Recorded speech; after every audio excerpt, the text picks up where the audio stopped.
quiero morar,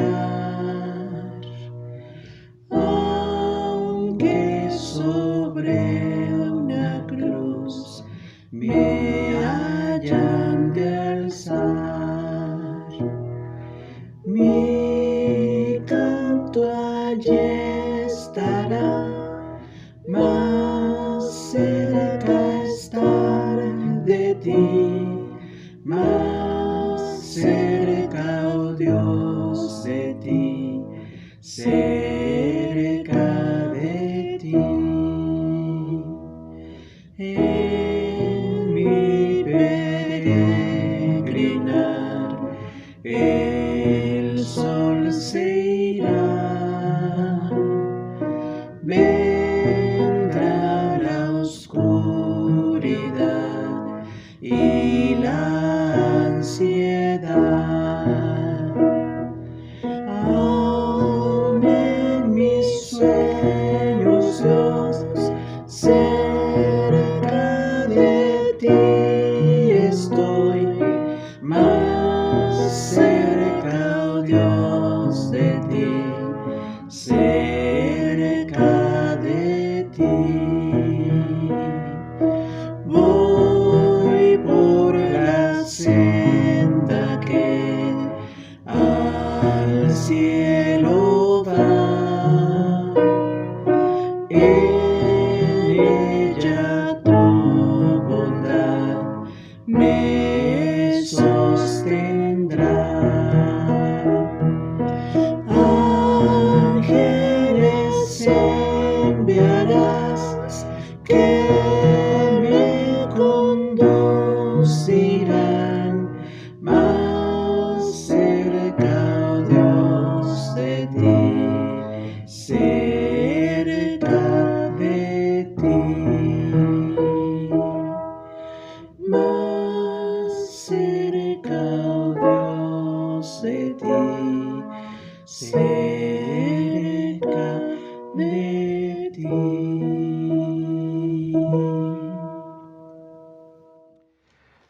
Hermanos, en este momento continuamos con nuestra predicación expositiva de 2 Corintios y agradecemos a nuestros hermanos que nos ayudan a trabajar con las redes y a los hermanos que nos ven en varios lugares. Les enviamos un abrazo, nos da una grande bendición el saber que están escuchándonos, y compartir la palabra de Dios es un privilegio. Vamos hoy a buscar 2 Corintios, capítulo 1, del 12 al 24.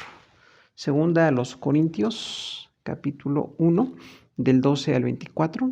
Es la segunda parte del capítulo y dice desde el versículo 12: porque nuestra gloria es esta, el testimonio de nuestra conciencia, que con sencillez y sinceridad de Dios, no con sabiduría humana, sino con la gracia de Dios, nos hemos conducido en el mundo y mucho más con vosotros. Porque no os escribimos otras cosas que las que leéis o también entendéis, y espero que hasta el fin las entenderéis. Como también en parte habéis entendido que somos vuestra gloria, así como también vosotros la nuestra, para el día del Señor Jesús. Con esta confianza quise ir primero a vosotros, para que tuvieseis una segunda gracia, y por vosotros pasar a Macedonia, y desde Macedonia venir otra vez a vosotros, y ser encaminado por vosotros a Judea. Así que al proponerme esto, ¿usé quizá de ligereza? ¿O lo que pienso hacer, lo pienso según la carne, para que haya en mí sí y no? Mas, como Dios es fiel, nuestra palabra en vosotros no es sí y no. Porque el Hijo de Dios, Jesucristo, que entre vosotros ha sido predicado por nosotros, por mí, por Silvano y Timoteo, no ha sido sí y no, mas ha sido sí en él. Porque todas las promesas de Dios son sí y amén por medio de nosotros, para la gloria de Dios. Y el que nos confirma con vosotros en Cristo y el que nos ungió es Dios, el cual también nos ha sellado y nos ha dado las arras del Espíritu en nuestros corazones. Mas yo invoco a Dios por testigo sobre mi alma, que por ser indulgente con vosotros no he pasado todavía a Corinto. No que nos enseñoremos de vuestra fe, sino que colaboramos para vuestro gozo, porque por la fe estáis firmes. Bien, aquí en la versión Reina Valera, el título de este texto es por qué Pablo pospuso su visita a Corinto.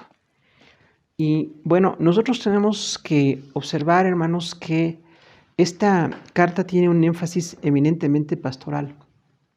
Recordamos que Pablo, como fundador de la iglesia, tuvo que hacer algunas correcciones a la iglesia en la primera carta. Y bueno, el Espíritu Santo usa este material para que recordemos que todas las iglesias somos corregibles.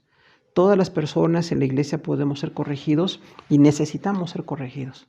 Diríamos ahí una verdad bíblica: para ser perfeccionados tenemos que ser corregigidos. Ningún creyente se puede quedar en el esquema que vive de fe o de ministerio o de vida personal y no avanzar. Si no es corregido, se queda estancado. Y todos tenemos algunas áreas que hay que corregir de nuestra vida. Entonces, el apóstol Pablo describió a esta iglesia con varias situaciones de conflicto y también con una cantidad de dones del Espíritu Santo muy manifiestos. Por eso decimos que la iglesia de Corinto fue una iglesia muy llena de los dones del Espíritu Santo, pero también una iglesia conflictiva. Ahora, algunos conflictos que Pablo trató con esta iglesia, porque si Dios lo permite será la base de varios temas que tenemos que compartir, si Dios lo permite, es que Pablo hizo 5 correcciones a la iglesia de Corinto. 5 correcciones. Están todas ellas en la primera carta. En primera de Corintios 1, versículo 12, su pecado era divisionismo. Divisionismo. Usted recuerda que algunos decían ser de Pablo, otros de Apolos, otros de Cefas o Pedro y otros de Cristo. O sea, se identificaban con el ministerio tan intelectual, tan fuerte de Pablo, o con la elocuencia de Apolos, que era un predicador que hemos dicho ya era de una gran facilidad de palabra, era un excelente predicador. Cefas es el nombre original de Pedro, realmente, que era fundador de la iglesia junto con los otros 11 apóstoles en Jerusalén y era muy prominente. Y bueno, Pablo dice finalmente es Cristo, de quien nosotros somos, ¿no? Entonces, ese divisionismo es un pecado porque hace que la gente sienta ser parte de alguna persona por encima de otras. Y decimos, eso hay que corregirlo porque mientras seamos iglesia, cuando Dios permita, si Él permite que nos reunamos, siempre estaremos parte de una iglesia local. Siempre estaremos bajo un pastoreo, bajo alguna visión misionera, bajo algún ministerio de evangelismo y siempre tenemos que ser corregidos todos, pero no podemos pensar que uno de ellos sea prominente, salvo que Cristo es eminentemente el Señor. Pero hay un segundo pecado del que habla Pablo en 1 Corintios 4:8 y es menosprecio al ministerio de los apóstoles. Este menosprecio al ministerio, hermanos, es un pecado muy común, porque muchas personas pensamos que podemos descalificar o podemos menospreciar a alguien que está en el ministerio. Y este tema es un poquito difícil porque todos los que estamos en el ministerio tenemos que tratarlo con mucha sabiduría. Hay algunas personas que están en el ministerio y que tienen que ser disciplinados, tienen que ser removidos del cargo por algún tipo de pecado. Vemos en el Nuevo Testamento que había una situación de mucha soberbia cuando Juan escribe en su tercera carta y él dice que hay un Diótrefes que no deja que nadie más llegue. Entonces dice, es una persona que no se deja corregir y no reconoce a los demás. Pero también hay algunos pecados, algunos se apartan del evangelio. El principal pecado de alguien que está en el ministerio y que puede llegar a fallar es empezar a predicar error, predicar doctrinas falsas. Entonces, cuando alguna persona cae en esos pecados de sentirse muy soberbio o de predicar doctrinas falsas, se le puede corregir. Pero si no está en esa condición, los ministerios podemos dialogar, podemos tratar de mejorar todo, pero sin que haya un menosprecio. Porque sí hay quienes menosprecian, ¿no? Imaginen ustedes al intelecto de Pablo y ministerio que él tenía, fundando la iglesia de Corinto, y lo menospreciaban en la iglesia. Algunos decían, Pablo es muy débil, parece que en sus cartas es muy fuerte, pero en su presencia es débil.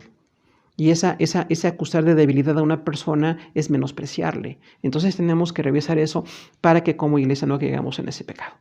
En 1 Corintios 5:1 habla de una inmoralidad sexual. Recuerden que dice que un hombre tenía a la mujer de su padre.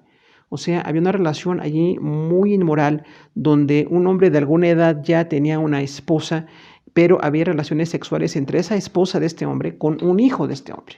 Entonces, esto habla mucho de la inmoralidad tremenda que se da, llámese incesto o de otras maneras que se puede clasificar, pero había este tipo de pecado y la iglesia no lo corregía. En Deuteronomio 22, todo el capítulo 22 de Deuteronomio, específicamente el versículo 30, habla de ese pecado. Y dice, nunca habrá una vida sexual entre un hombre con una mujer y otro familiar de este hombre, porque eso es reprobable delante del Señor. Entonces la Biblia habla muy claramente del pecado sexual y estaba allí en Corinto. En 1 Corintios 11:21, el cuarto pecado de Corinto era abusos en la cena del Señor. Recordamos que dice Pablo, ustedes en la cena del Señor no se reúnen para lo mejor, se reúnen para lo peor, porque al principio la Santa Cena era una reunión espiritual donde pues se participaban de los elementos, decimos hoy día el pan y el vino, y entonces había una comunión, pero también la iglesia comía, había un convivio. Pero dice, algunos se están adelantando en la cena, incluso no dejan a otros sin que haya nada para comer. Entonces, eso de la comunión en la iglesia, eso de comer juntos, tiene una disciplina y el propósito, dice Pablo, no es que haya hambre o embriaguez, el propósito es que haya edificación. Entonces tienen ese abuso también allí de una falta de amor. Y en 1 Corintios 14, todo el capítulo del 1 al 40, habla de los desórdenes en los dones del Espíritu Santo. Por eso Pablo tuvo que corregir. Y de hecho toda la corrección que Pablo dio en ese capítulo 14 de 1 Corintios es la base de cómo se usan los dones del Espíritu Santo en la iglesia correctamente.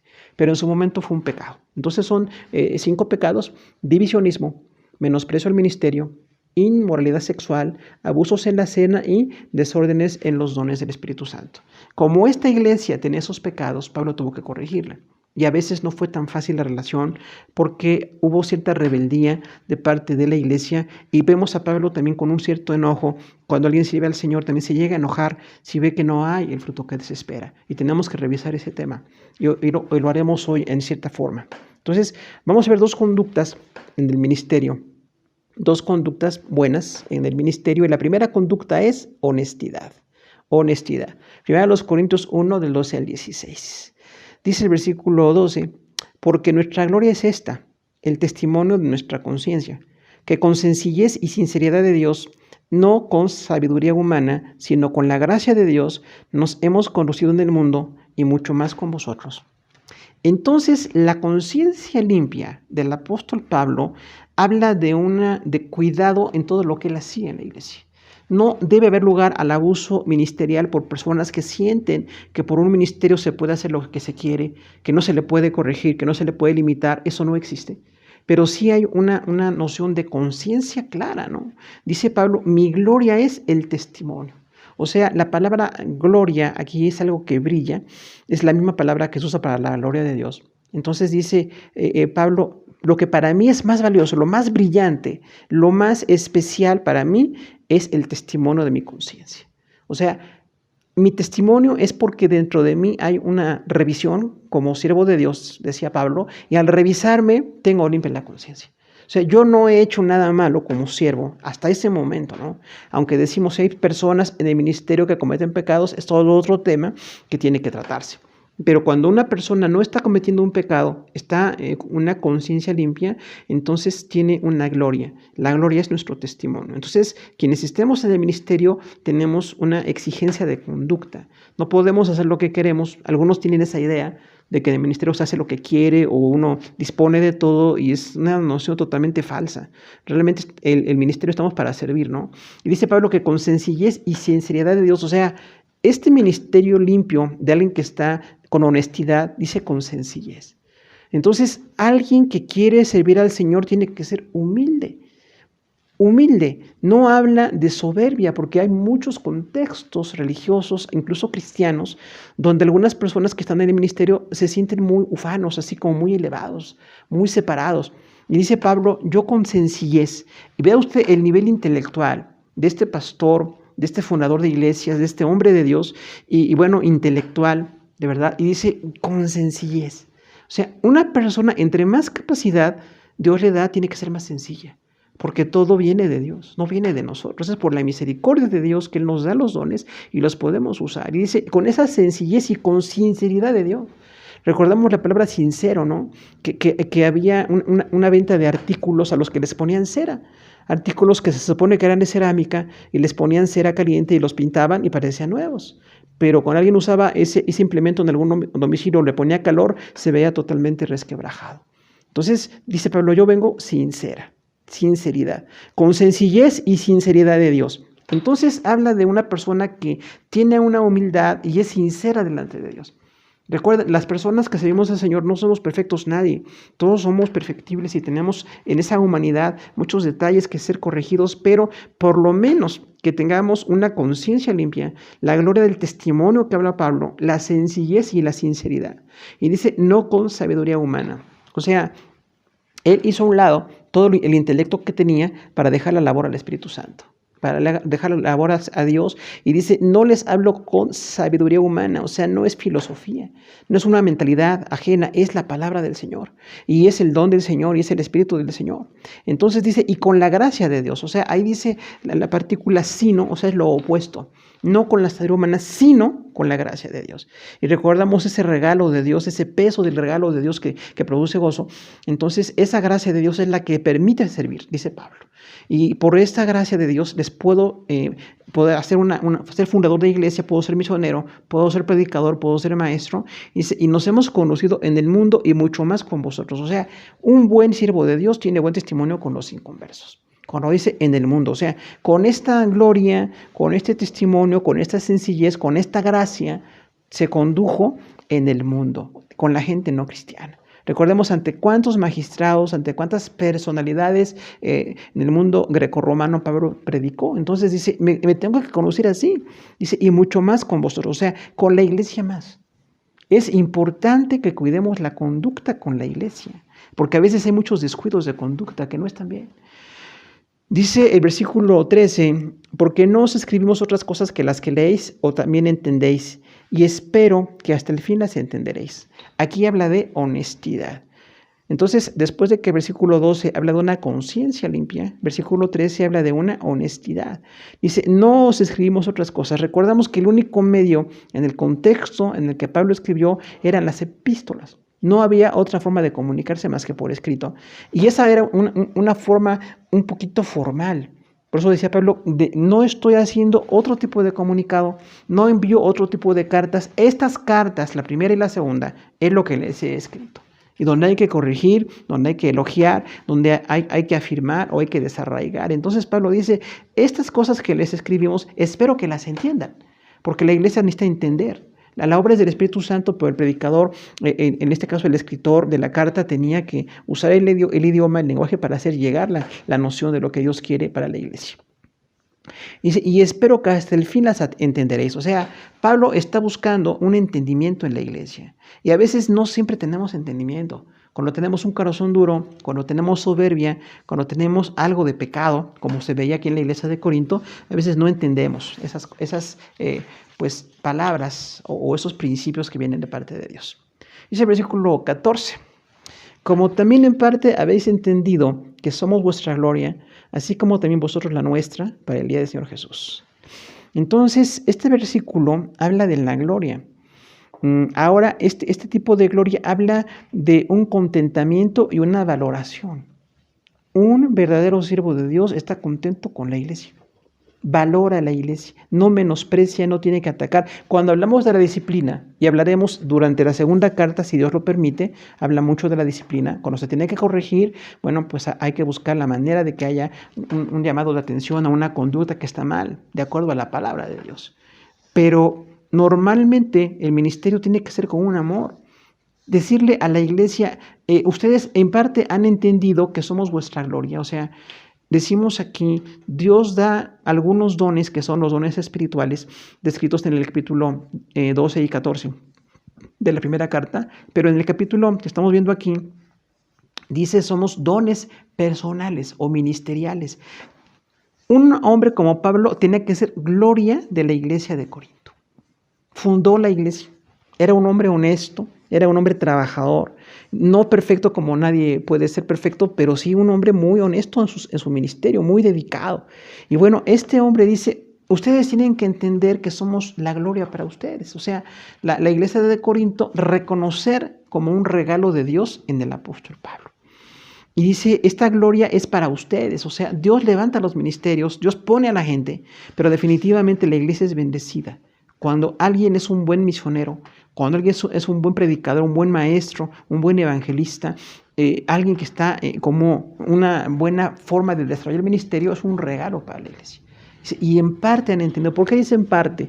Porque no toda la iglesia lo entendía.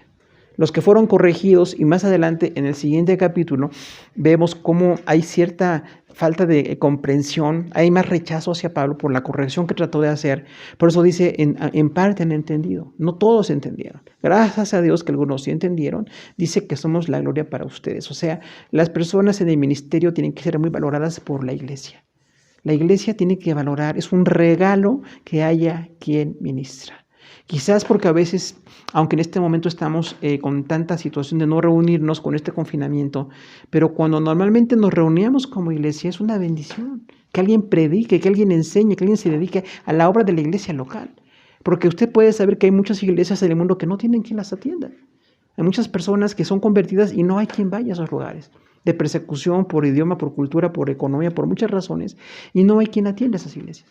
Entonces, que haya quien atienda a la iglesia, hermanos, y a veces estamos criticando a los que atienden a la iglesia, como veremos enseguida, ¿no? Entonces, Pablo dice, mientras no haya un pecado de mi conciencia y mi gloria y mi testimonio, sepan que mi vida como predicador es una gloria para ustedes. Pero también completa y dice, así como también vosotros la nuestra, para el día del Señor Jesús, o sea, así como para la iglesia es un regalo alguien que les ministra, dice Pablo también, ustedes son gloria para nosotros. La iglesia es gloria para un buen siervo. Hay un aprecio, hay una valoración y se tiene que decir que no estemos como con una queja, ¿no? Sino que haya un reconocimiento y una gratitud.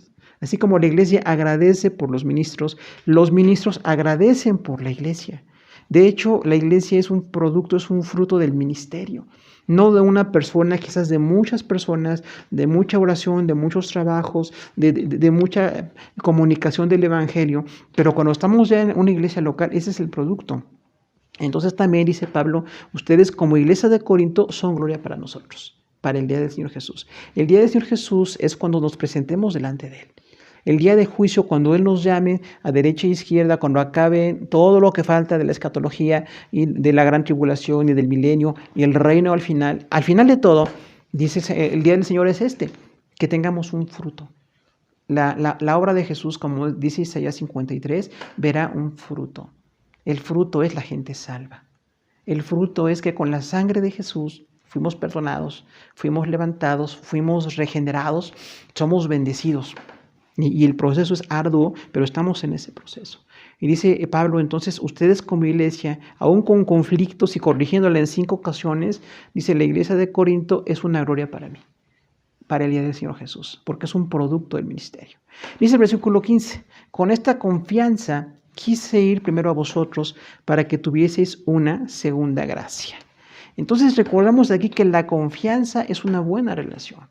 Una confianza, hay una amistad extendida, hay una intensidad de la relación, porque se tiene esa confianza con esas personas. Y Pablo dice, yo tengo esa confianza para con ustedes, porque fundó la iglesia, porque escribió una carta, porque trató de corregir, porque había mucho que tratar con esa iglesia, y dice, yo quise ir a ustedes en esta confianza.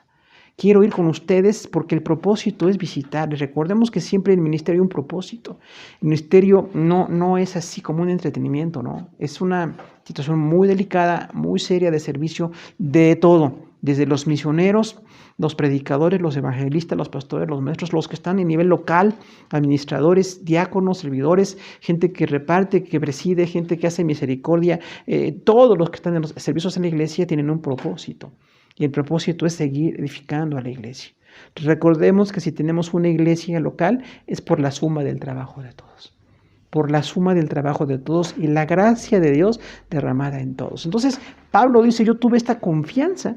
Y en la primera carta dice eso, al final de la primera carta, no quiero visitarlos a ustedes cuando vaya por Macedonia, en la zona de Grecia occidental, en esa zona donde estaba también Corinto, dice Pablo, yo quiero en ese viaje visitarlos a ustedes, para que tengan una segunda gracia. Esto habla entonces de una segunda oportunidad de bendición. La gracia aquí es el ministerio del apóstol Pablo. La gracia es que alguien predique, que alguien enseñe, que alguien discipule como lo hacía el apóstol Pablo. Y como debe hacerlo cualquier persona que desee estar en el ministerio, dice Pablo. Entonces, yo quise visitarlos en esa confianza para que tengan una segunda gracia. Entonces, la gracia en muchas ocasiones se aplica a Jesús y la salvación, y ese es un tema muy aparte, quizás es ese tema medular. Pero aquí dice, esta segunda gracia habla del ministerio. Dice entonces Pablo, para que estando con ustedes, ustedes estén contentos, porque alguien les predica, porque alguien les está dando la palabra del Señor. Dice el versículo 16, y por vosotros pasar a Macedonia, y desde Macedonia venir a vosotros, y ser encaminado por vosotros a Judea. Recordemos, está citando Hechos 19:21, donde hizo ese viaje, y sí, tuvo el ministerio en Macedonia, pero hubo mucha persecución en Éfeso y se quedó ahí mucho tiempo predicando, y por eso no pudo ir a Corinto, que es parte del tema del día de hoy. Pero entonces aquí habla de la importancia de visitar. ¿Por qué visitamos? Para formar. Visitamos para formar, para fortalecer. Sí disfrutamos la amistad, disfrutamos a la gente, pero básicamente un ministro dedicado al Señor visita para hacer más grande el reino de Dios en el corazón de la gente, para poder tener un crecimiento espiritual. Y dice Pablo, por eso yo quería estar con ustedes en ese contexto de Macedonia y ser encaminado por ustedes a Judea. Recordemos que es parte del tercer viaje misionero de Pablo, donde fue a Judea y en Judea lo apresaron. Ya después tuvo que hacer el cuarto viaje, que fue pues totalmente encadenado Pablo hacia Roma. Entonces está al final de su ministerio, está tratando de hacer lo más importante de la enseñanza para la iglesia, y aquí hay algunas cosas que tenemos que aprender. ¿Qué aplicamos en nuestra vida? Básicamente la honestidad en el servicio a Dios.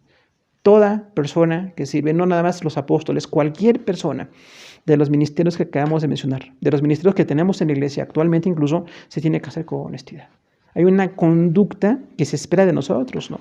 La prioridad es una conciencia, humildad y genuinidad, o sea, que estemos bien en nuestra conciencia. Podemos tener errores de personalidad, de preparación o no preparación, de cultura, de muchas índoles, pero tenemos que ser corregidos. Por eso hay una iglesia local donde me tienen que corregir. Es básico que yo esté en una iglesia donde me van a enseñar, me van a corregir para que yo pueda continuar en mi ministerio aprendiendo y creciendo. De hecho, la iglesia es muchas cosas así metafóricas y entre ellas tenemos que ser como una planta cada creyente, que vamos a ir creciendo. Tenemos que desarrollarnos para dar fruto, ¿no? Y entonces también delante de las personas no convertidas tenemos que tener buen testimonio. Porque hay iglesias que piensan que con buen testimonio hacia adentro de la iglesia basta y hacia afuera de la iglesia tenemos muchos problemas y eso no está bien. Tenemos que tener un buen ministerio. Habla también de una exclusividad de las epístolas y la lectura y el entendimiento. O sea, cuando Pablo escribió a Corinto fue para la corrección de esos 5 pecados que hemos mencionado y también para tratar de restaurar la relación. Porque fundó a la iglesia y era un pastor de la iglesia. Entonces, este material lo inspiró el Espíritu Santo y lo usa para darnos a nosotros las mismas lecciones. No somos Corinto, pero sí tenemos muchas situaciones de coincidencia, de acierto y de desacierto, de acierto y de error, pero tenemos entonces que ser corregidos en lo que estemos mal y tenemos que ser fortalecidos en lo que estemos bien. También habla mucho de discernimiento, o sea, Pablo dice, para el día del Señor Jesús, cuando al final de los tiempos la iglesia se ha presentado delante de Él, nuestro fruto es este, y que quienes estamos al frente de algún ministerio digamos, esta iglesia es mi gloria.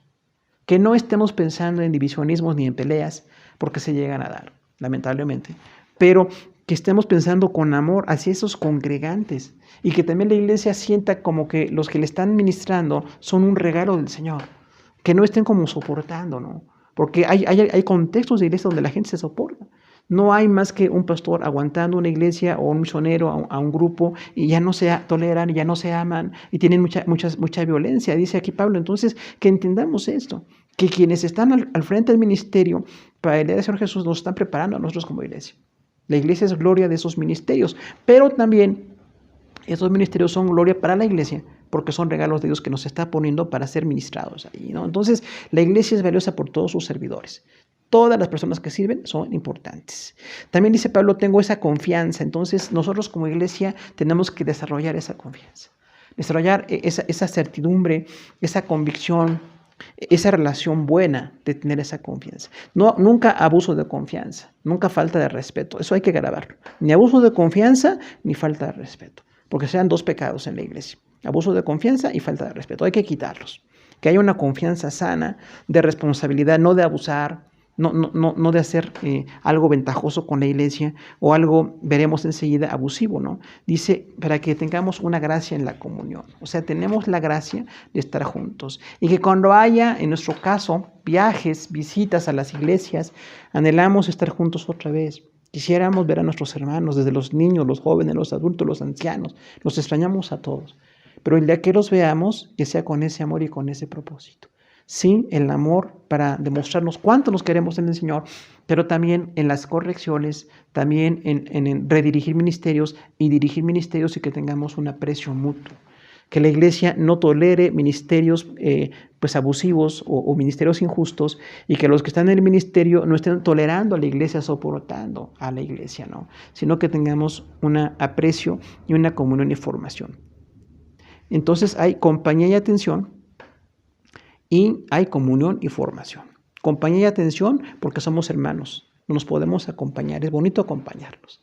Aunque ahora no podemos ya saludarnos como lo hacíamos, habrá muchos cambios en la dinámica de la iglesia, pero estar cerca es importante. Platicar, saludar, ver cómo está la gente, ver la obra de Dios en sus vidas, y esa es compañía y atención, pero también comunión y formación. O sea, es esa participación en todo, en común, y formarnos en la obra del Señor. Vamos a ver una segunda actitud del ministerio que tiene Pablo aquí, y es paciencia. Paciencia. 1 Corintios 1, del 17 al 24. Nuevamente un texto que está perfectamente dividido a la mitad por dos grandes temas, y tratamos de desglosarlo para que todos entendamos un poquito al menos. Dice el versículo 17: así que al proponerme esto, ¿usé quizás de ligereza? ¿O lo que pienso hacer, lo pienso según la carne, para que haya en mí sí y no? Aquí Pablo es muy estricto consigo mismo. Cuando dice que quiso ir a Corinto y les anunció que iba a visitarles, aunque no citó fechas, nada más dijo la intención de visitarles. Pero vemos enseguida por qué pospuso ese viaje. Dice Pablo, entonces, cuando me propuse esto, usé ligereza, o sea, es un descuido. Fui descuidado cuando yo quise ir a visitar a los corintios. Y hermanos, a veces tenemos que recordar aquí que en los ministerios puede haber descuidos. No todos somos tan cuidadosos como deberíamos, como quisiéramos, pero hay que ser muy cuidadosos en todo. Lo que hacemos y lo que proponemos tiene que ser totalmente bien planeado, pero tiene que haber una dinámica de retroalimentación, porque la iglesia de Corinto estaba viendo que Pablo tardó mucho en Éfeso y no estaba en ellos visitándolos. Y dice Pablo, en esto no quiero decir que fue por descuido.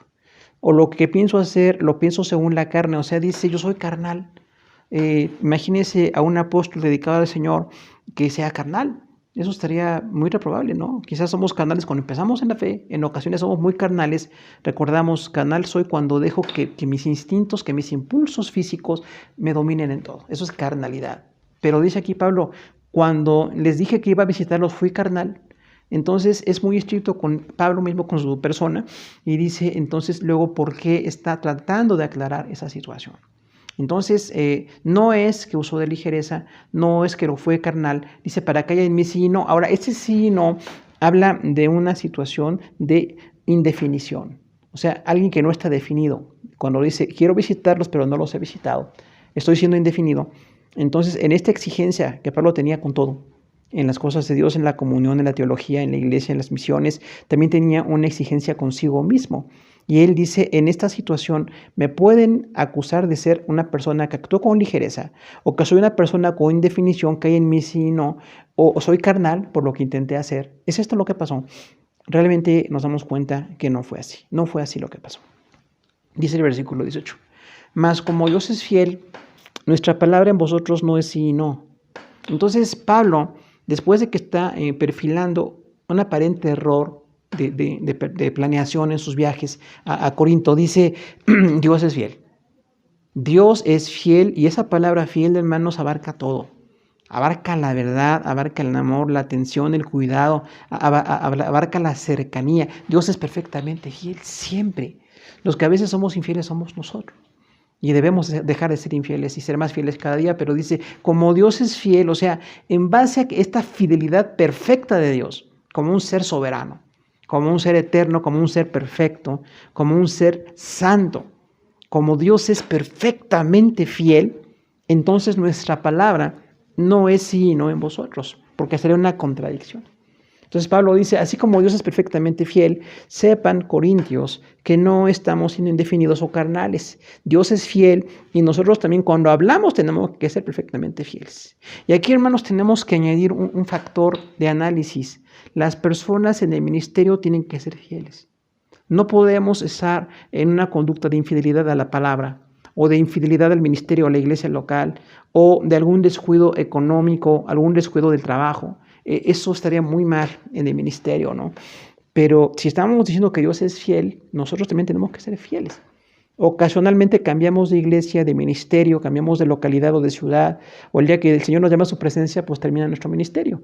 Pero mientras estemos sirviendo, tenemos que ser totalmente honestos en lo que hacemos y constantes. Honestidad y constancia sean dos claves ahí, ¿no? Para quienes quieren servir, porque hay muchas personas que intentan estar en el ministerio, pero si no son honestos o constantes, rápido empiezan a fallar, empiezan a tener alguna debilidad o a no estar en las cosas como deben estar.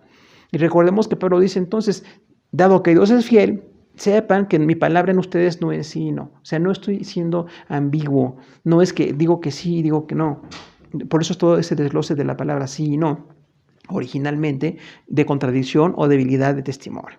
Dice el versículo 19, porque el Hijo de Dios, Jesucristo, que entre vosotros ha sido predicado por nosotros, por mí, Silvano y Timoteo, no ha sido sí y no, mas ha sido sí en él. Entonces, después de que Pablo habla de ese aparente descuido de planeación en sus viajes, que se explica al final por qué lo hizo, tenía un propósito y tenemos que analizar ese propósito. Pero dice, como Dios es fiel, nosotros también tenemos que ser fieles. Y la predicación que recibieron, ¿quién les predicó? Pues nada menos que un grupo selecto de grandes predicadores. Dice Pablo, ya hemos dicho, pues teólogo, fundador de iglesias, intelectual, un escritor del Nuevo Testamento, un hombre de verdad usado por Dios. Y Silvano, que llegó a ser un gran compañero de Pablo también. Hay ocasiones en que a Silvano se le llama Silas, en algunos libros de los Hechos y en otros. Entonces dice que también fue un gran misionero, un gran compañero de Pablo. Timoteo, el más apegado discípulo, el más leal discípulo de Pablo, que era como un hijo.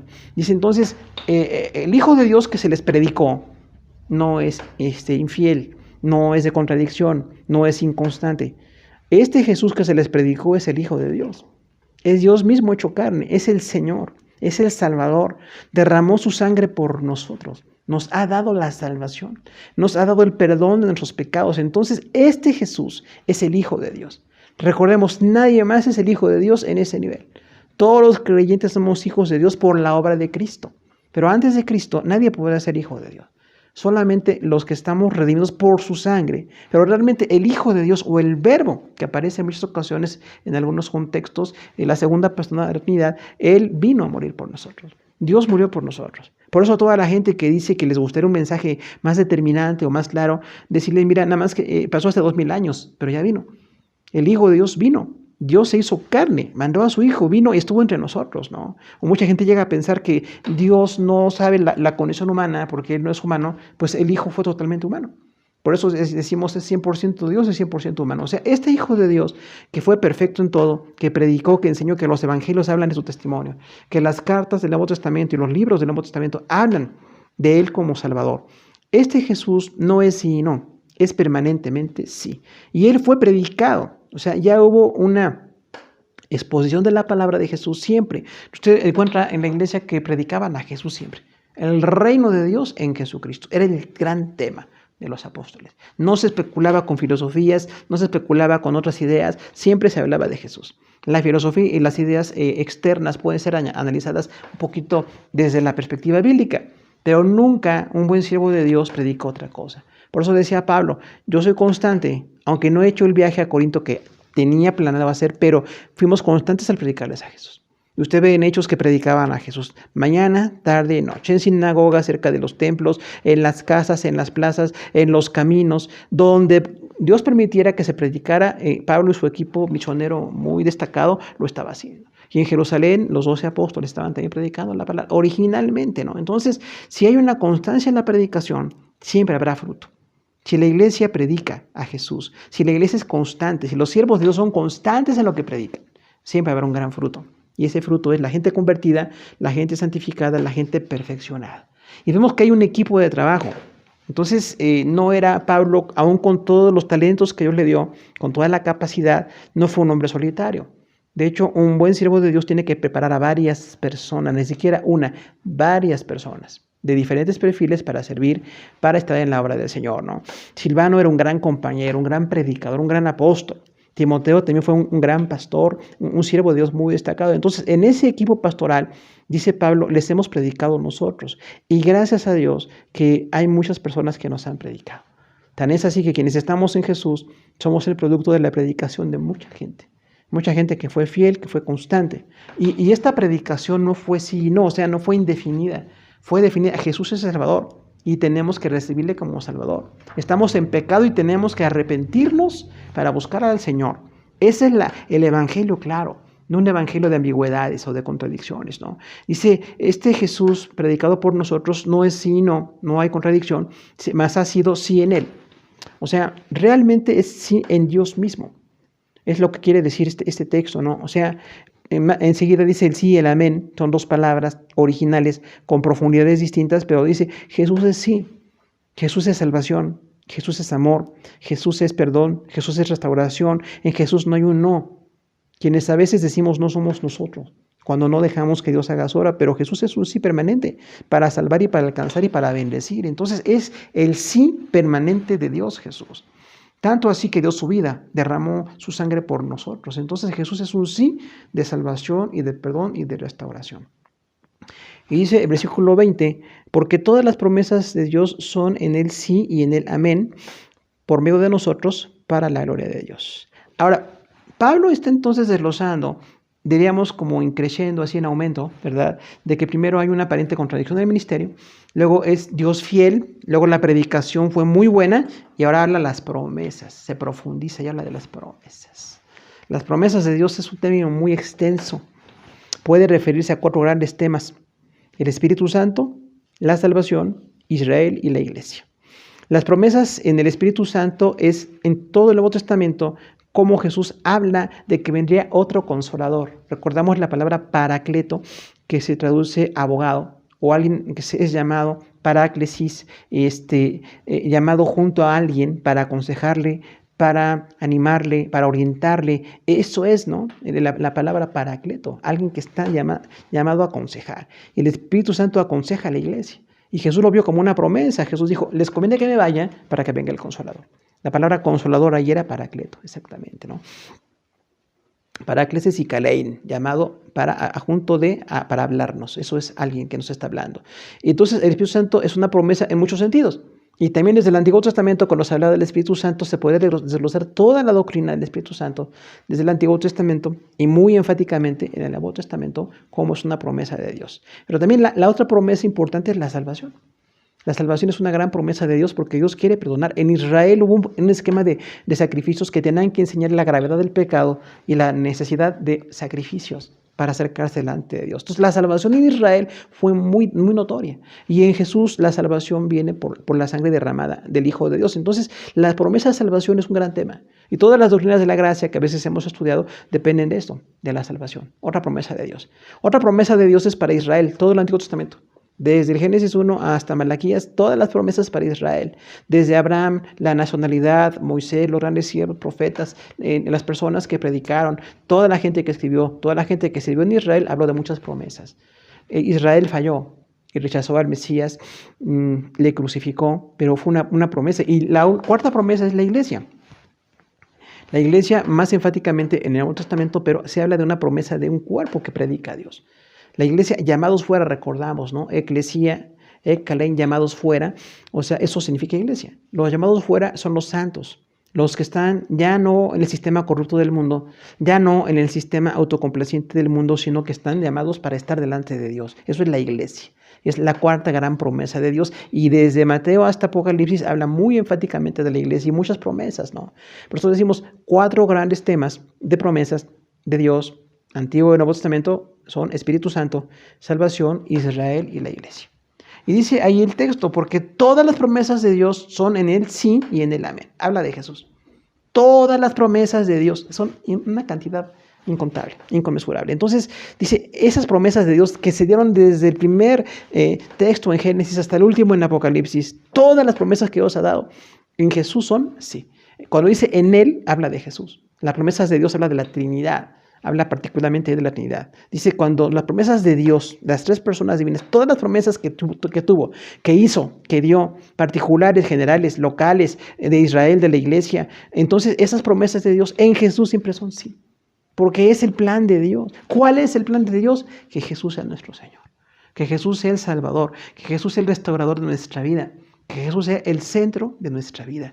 Cuando nosotros estamos con Jesús como centro de nuestra vida, las promesas son sí.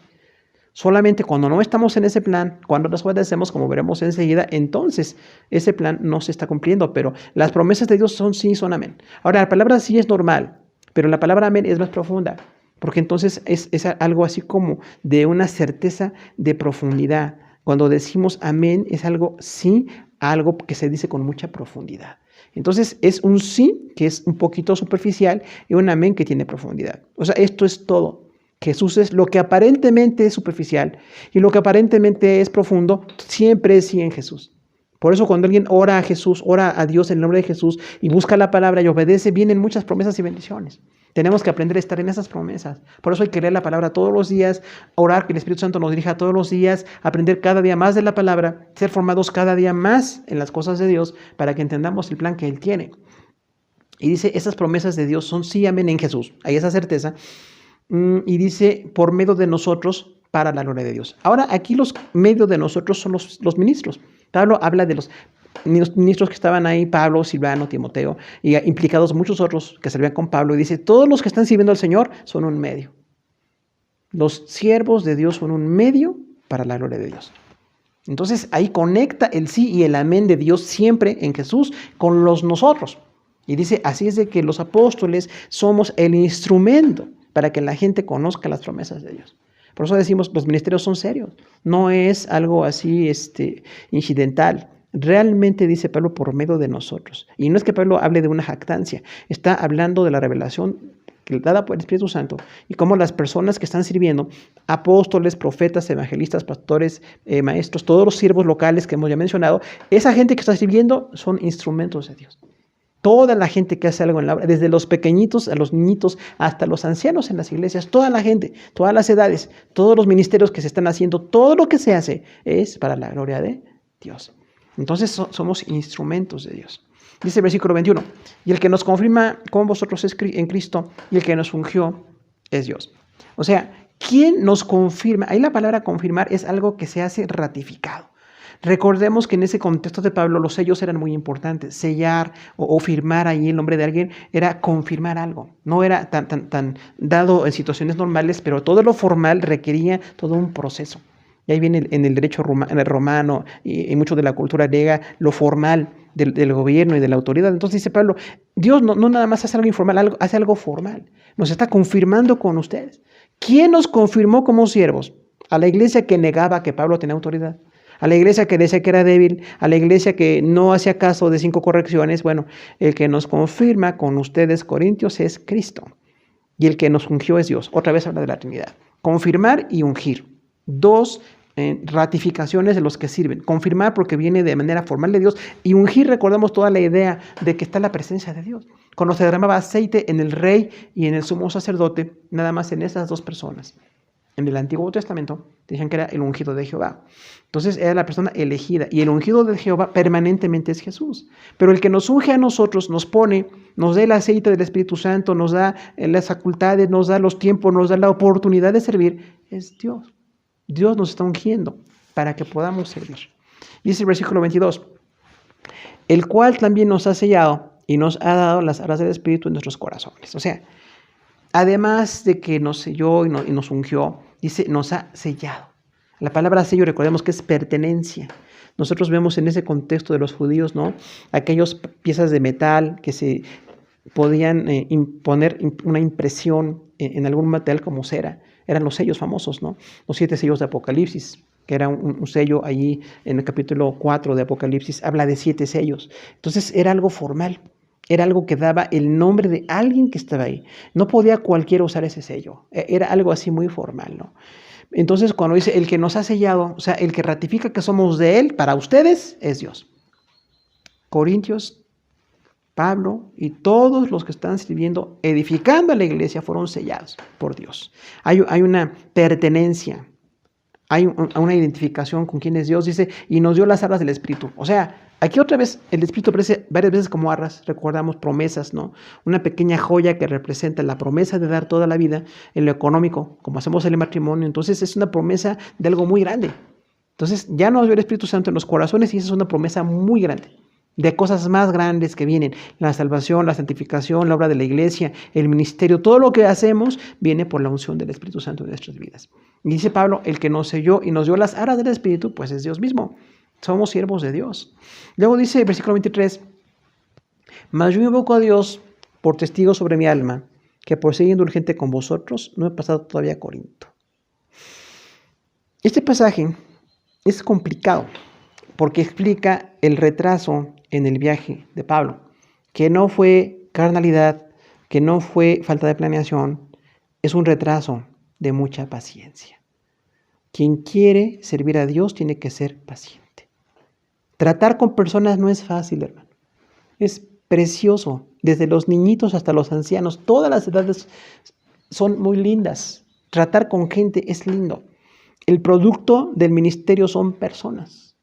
No produjimos templos, ni finanzas, ni ministerios, ni viajes.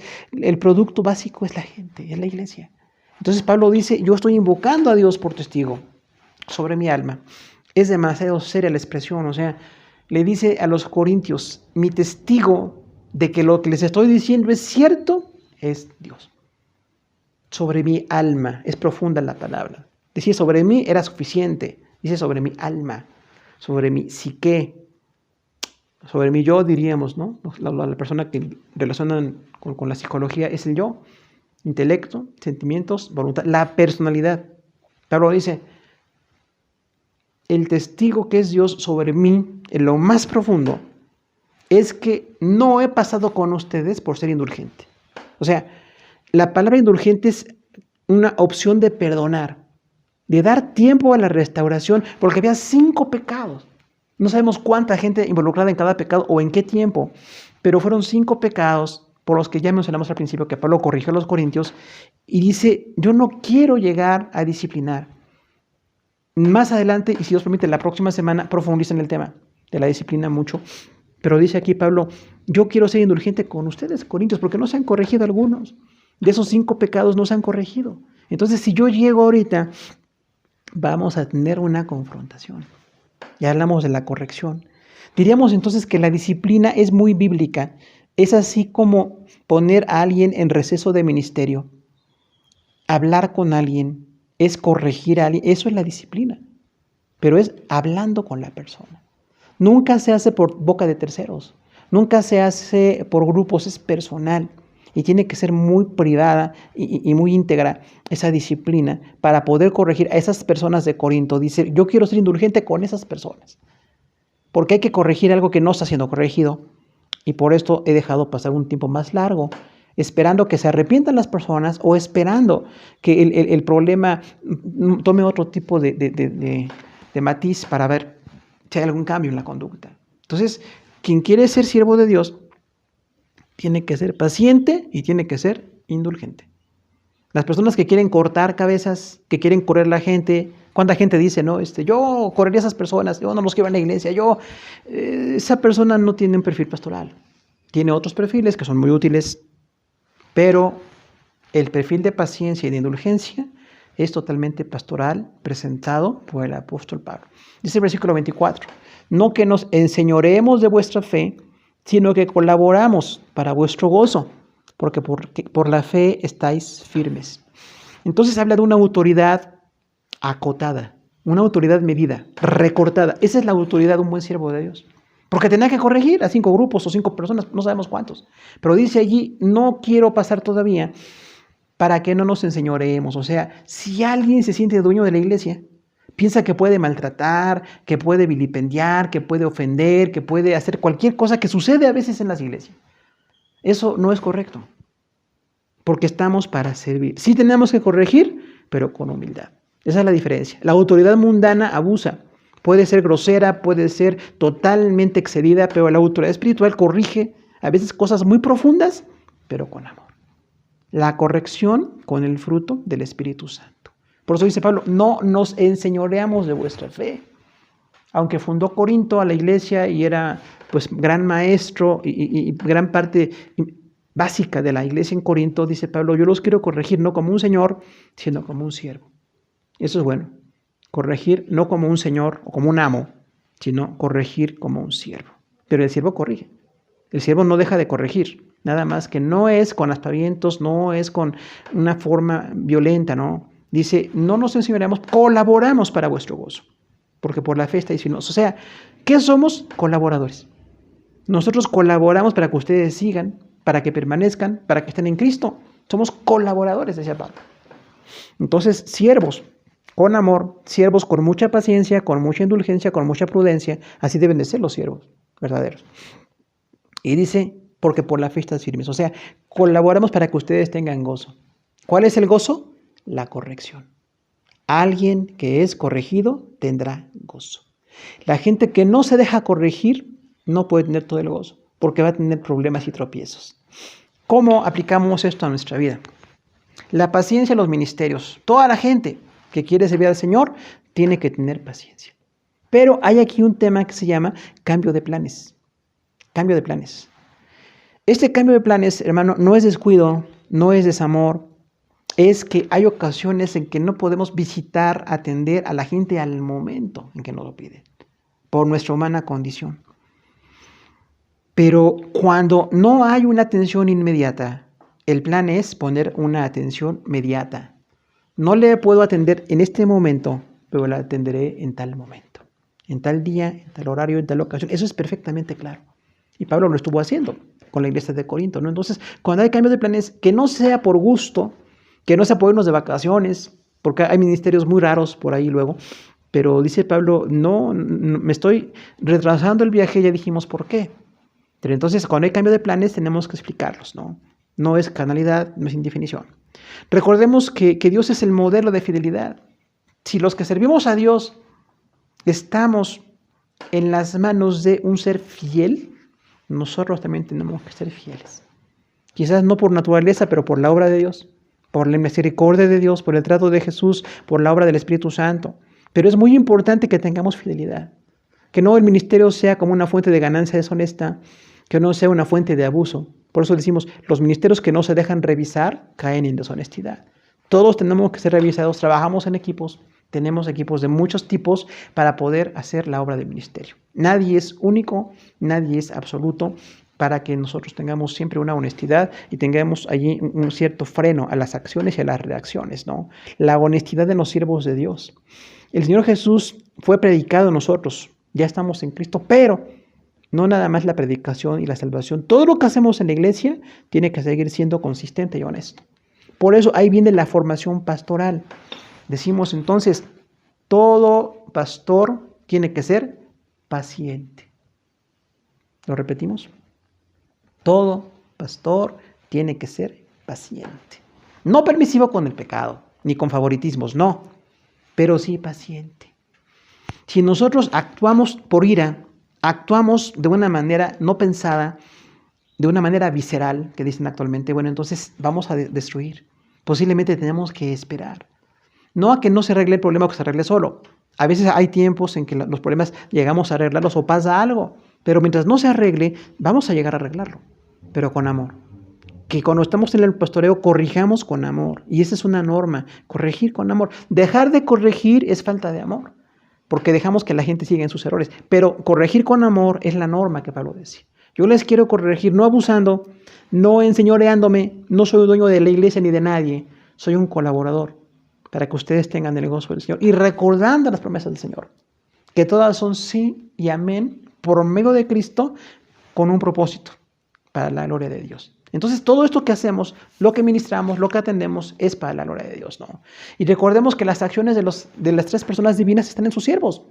El Señor Jesús confirma la iglesia, y aquí dice que Dios, Padre, Hijo y Espíritu Santo, ungió a los que están en el servicio. Entonces, las tres personas están actuando en los servidores, de diferente forma, con diferente función, pero están trabajando. Entonces, Dios mismo nos puso. La plenitud en Dios nos puso para servir. Es una obra de la Trinidad. Dice que también el Eterno nos selló y nos dio al Espíritu Santo como promesa. Ahí están las tres personas. El Jesús que salva, que confirma, Dios eterno que nos sella, decíamos hace ver que somos de Él, y el Espíritu Santo que está derramado como una forma de arras, decíamos, una promesa inicial en los corazones. Y la paciencia en los siervos, hermanos, tenemos que usarla siempre. No nada más los pastores. Toda la gente que está en la iglesia, tenemos que ser pacientes. Las personas no siempre reaccionan como queremos. Hay quienes a veces pensamos que la gente tiene que reaccionar como nosotros. Imagínense la gente que tiene gran capacidad de reacción. La gente muy inteligente, la gente muy hábil, la gente muy talentosa, no puede esperar que todos reaccionemos igual. Recordemos que son 10 millones de neuronas y algunos tardamos de célula a célula, tardamos tantito en reaccionar. Entonces, ténganos paciencia. No espere que seamos iguales, tampoco pensamos iguales, ni por edad, ni por perfil, ni si somos hombres o mujeres o cualquier situación, no podemos pensar exactamente igual. Pero juntos somos el cuerpo de Cristo. Pero juntos podemos tener paciencia y amor. Por eso es importante que haya una labor de mediación en la iglesia, que no haya conflictos tan grandes. A veces estallan los conflictos por las diferentes personalidades, porque la gente no deja que el Espíritu Santo haga la obra de convicción y de que todo tiene tiempos. Hay que también esperan que todo sea inmediato, quieren que ya al momento haya fruto y que al momento se den las cosas. Y hermano, todos son procesos, ¿no?